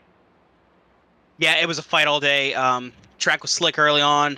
Really didn't get into our favor until later on in this race. When nighttime fell, and that's sucks that we were behind the 8 ball so far. Just I could put it in the wall too much and really killed the truck. But overall, 12th place, can't complain. Still a good day. Even if we're 43 laps down, just pushed so hard to get it. And we're gonna take it home 12th. So thanks everybody at the shop, and let's go see a good finish. And that pace truck is going to pull down to the safety of pit road.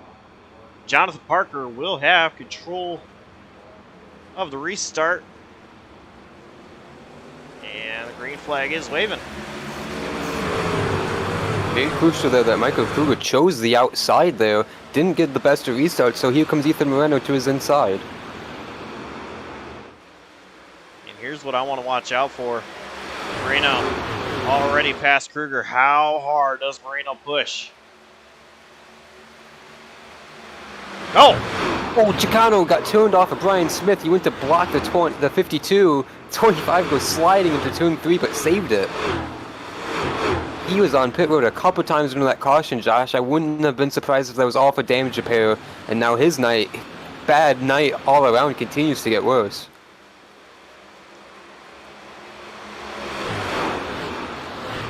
We stay under green flag conditions right now. Moreno trying to run down Parker. Moreno, fastest car, or truck rather, that last time by out of those that are still running. This is probably the most pressure Parker has had to deal with all race. There's still 3/10 of a second gap.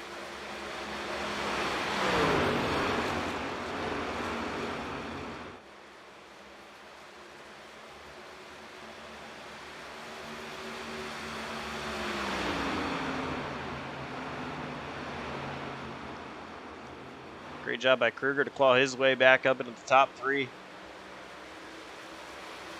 Right now, not able to catch Moreno. Moreno not able to catch Parker.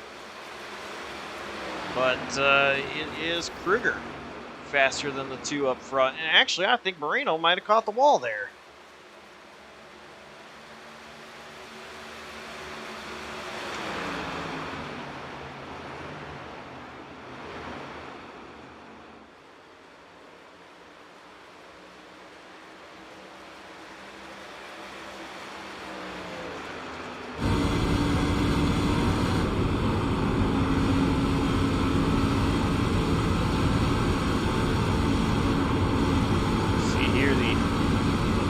Truck Series on board.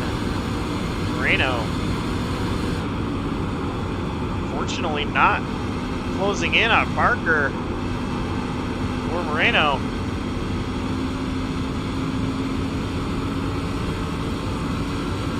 We have 6 laps to go here. No, 7. Huh. thought we crossed the line. There we go.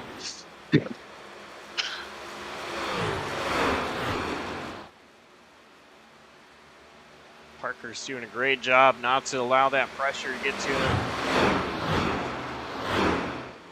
He is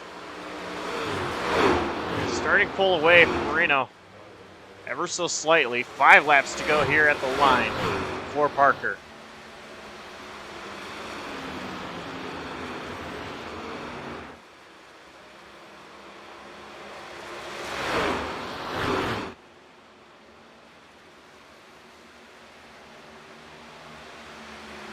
Behind, Kruger has caught up to Moreno.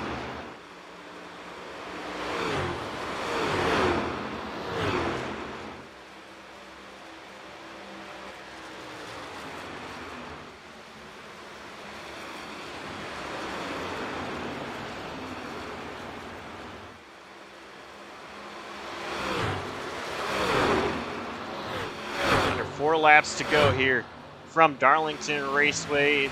C2 Graphics Throwback 200.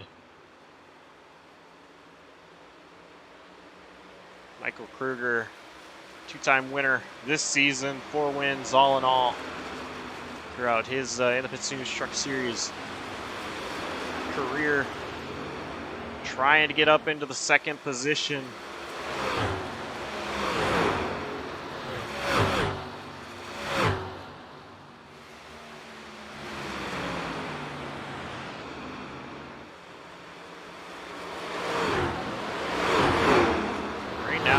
Just a little bit faster than Kruger. He is starting to pull away. And the line Moreno is running is just the perfect line to defend any attack that Kruger could even dream of right now, and see the 14 losing a ton of time right there.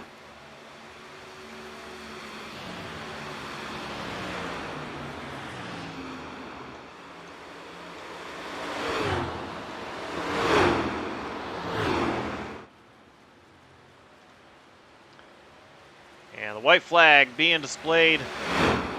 It is one more lap around here at Darlington.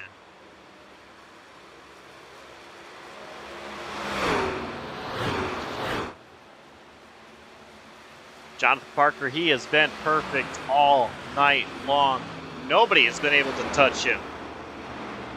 He has been the class of the field. Off turn for Jonathan Parker will collect his 4th win this season, and he now holds the record for the most wins in a season. There's still a lot of races left to go.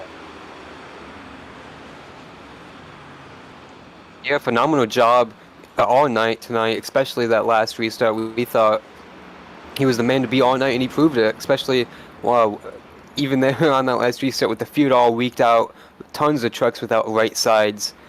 Different guys on different strategies there towards the back of the pack on the wave run and stuff, but he, of course, proved why he was the truck to beat all night and did not let Ethan Moreno give a chance there at the end.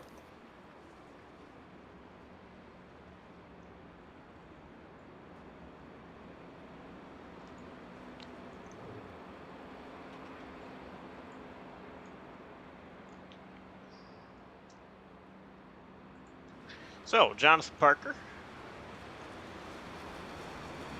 on the cool down lap.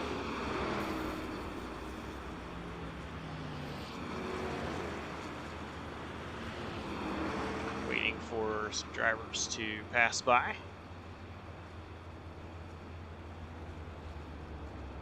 He's going to start to take at least a half Polish victory lap. And, of course, that became famous by Alan Kulwicki after his win at Phoenix Raceway. Don't ask me the year, Adam. I don't know if you happen to know that fact, but I'm not so sure.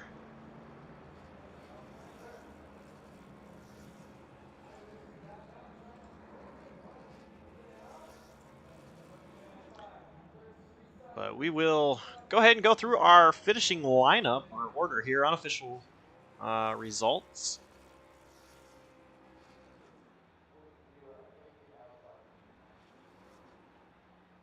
So finishing P1 is going to be Jonathan Parker. P2, Ethan Moreno.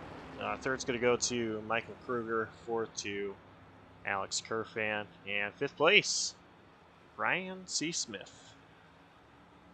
Joshua Arnold brings it home in P6 in his series debut in the Pit Snooze trucks, while reigning series champion Lorenzo Chicano ended up 7th after that slide on that last restart.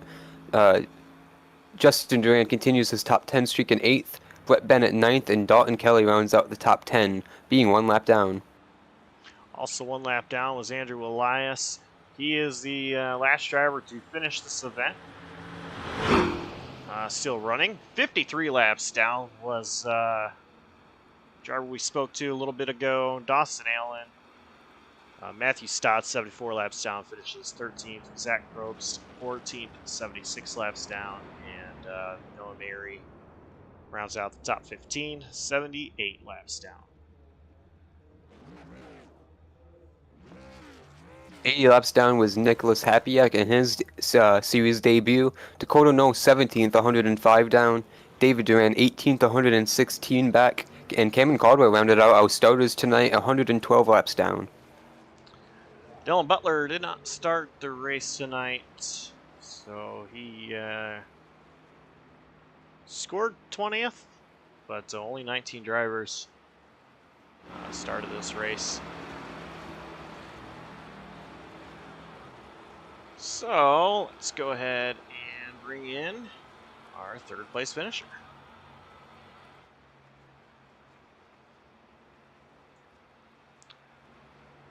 Michael Kruger, you finished third place tonight. Had an up and down night overall. You actually, on that final restart, chose the outside lane. Only driver to do so. You got up to P2 for a brief moment before Moreno was able to take it away.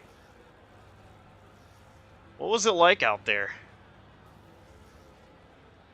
Well, it was just tough trying to keep the truck clean from the wall. I mean, I mostly clean truck through the race until I got fenced, really. When Alonso tried to clear in front of me off 4, I got fenced in the wall.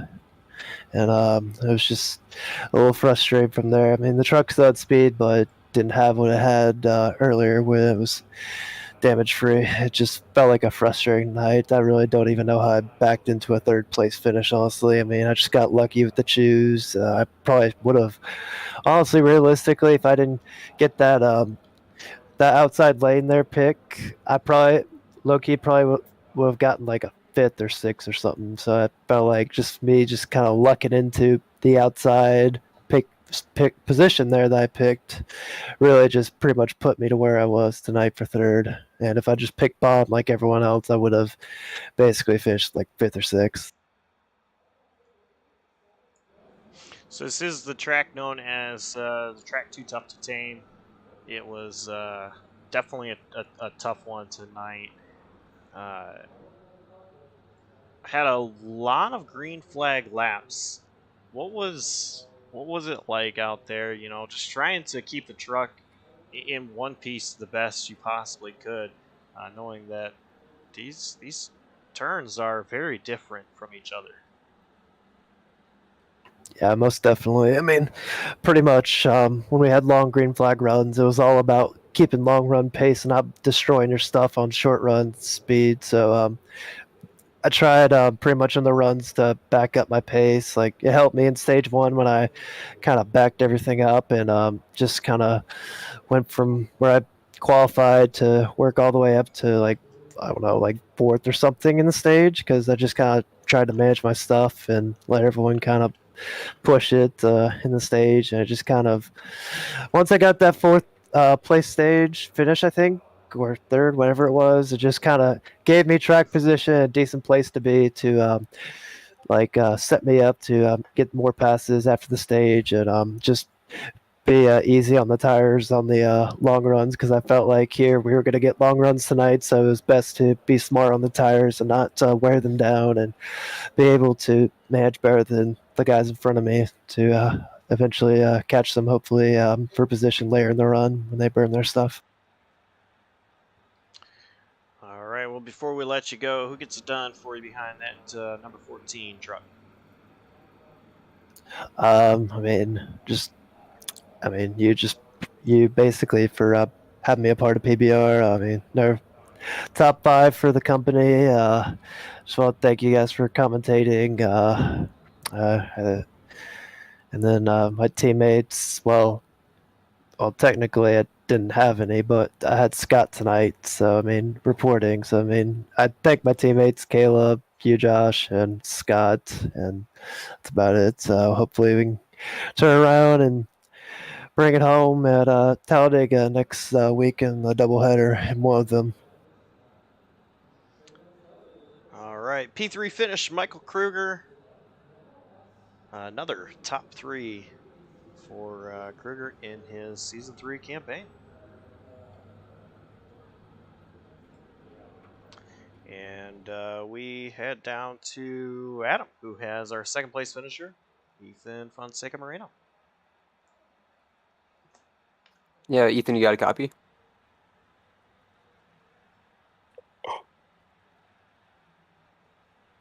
Well, it was a second place finish tonight, Ethan. First, I want to go to the battle you had with Michael Kruger almost all night. You two ran pretty close.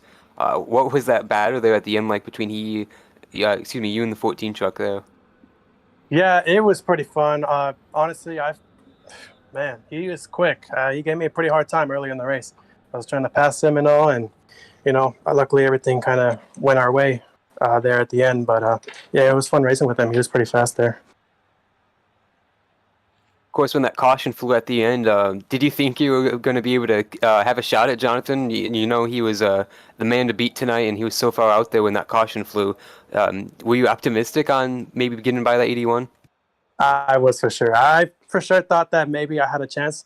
Yeah, I just got a little bit nervous there at the end. Was just cooking up tires and all that. And I mean, I remember earlier in practice, we were hitting pretty much the same times or somewhere close to that. And we did a little bit of practice a few days before, and the pace was really close. But yeah, I thought honestly, if the opportunity was there, I would definitely go for it. Well, did you need to really go for it? We heard a lot of guys complaining about the lack of grip tonight, how loose it was. What were your thoughts on the racetrack? Yeah, it was very, very, very slippery out there. But it's just those type of races that I like to race out here. It's probably. Honestly, when I came into this race, I didn't really like it at first, but you know what? It kind of went my way. Like, I started to like it more, but yeah, it was pretty slippery out there.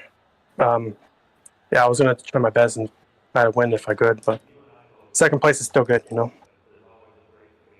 Sure. Well, congrats on that. And before we let you go, who would you like to shout out and thank and congratulate? Congratulate on a runner-up finish tonight. I would like to shout out to Jonathan Parker because we were practicing earlier and, helping each other out, giving each other good information and all that to help each other go faster and faster before the race. So, yeah, shout out to him. All right. Thanks, Ethan, for your time, and hopefully we get to talk to you next weekend. Yeah, thank you, guys. So, second place finisher tonight, Ethan Fonseca Moreno in that 43. Now, I believe Josh is caught up with our race winner.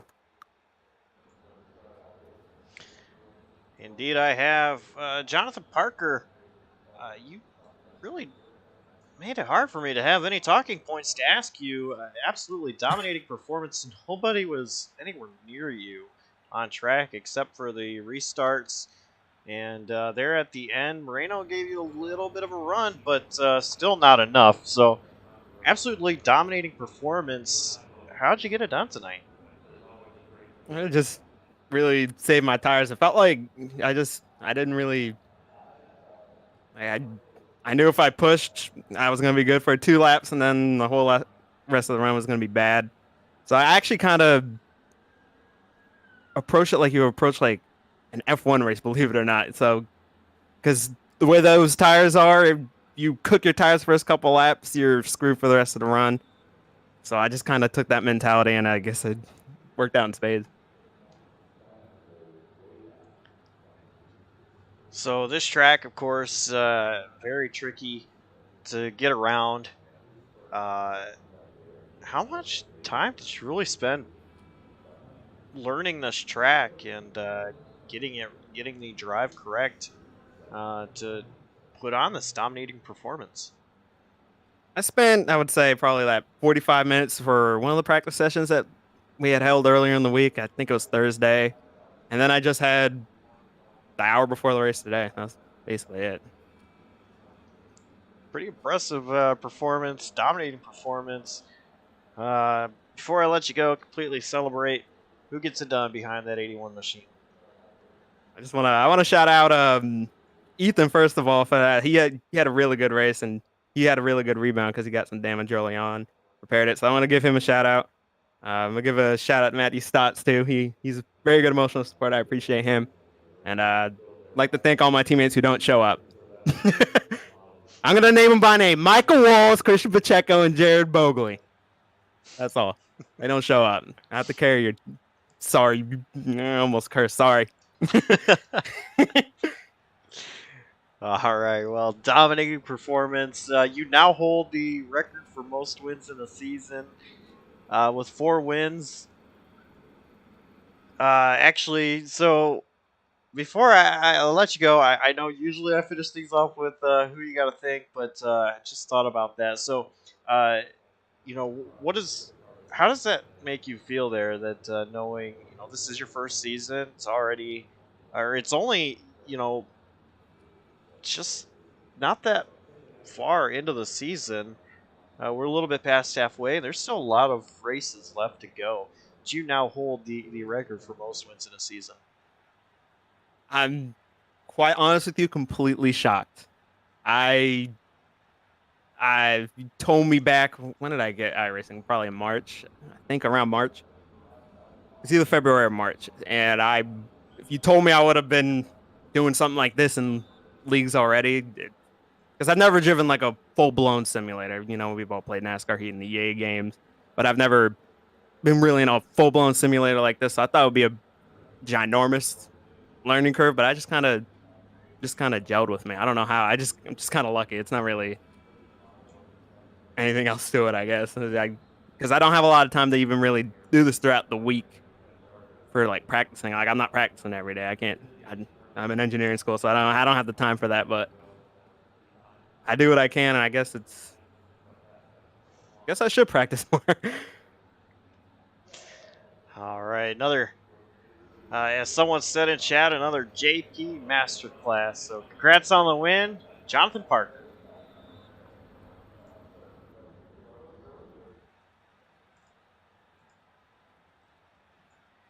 And that is Jonathan Parker, a race winner.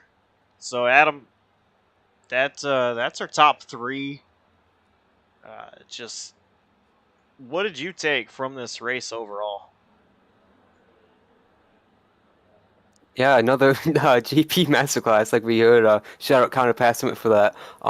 It was a very dominant performance. It's been that theme, like you mentioned. Just talked to him about. Pretty dominant season for Jonathan Parker. So I think this is going to be a sign of things to come for the rest of the season. But once we get playoff time and a little bit, especially next weekend, there's going to be a whole another can of worms. But once we get playoff racing, the competition is going to step up, and we're going to see another level of drivers trying to take the next step and continuing to get better and better and taking more time to practice. Like Jonathan just said, he might need more time. And I know about how many drivers are on the server, probably 30, 40, 50 guys who disagree with that sentiment right there he just said.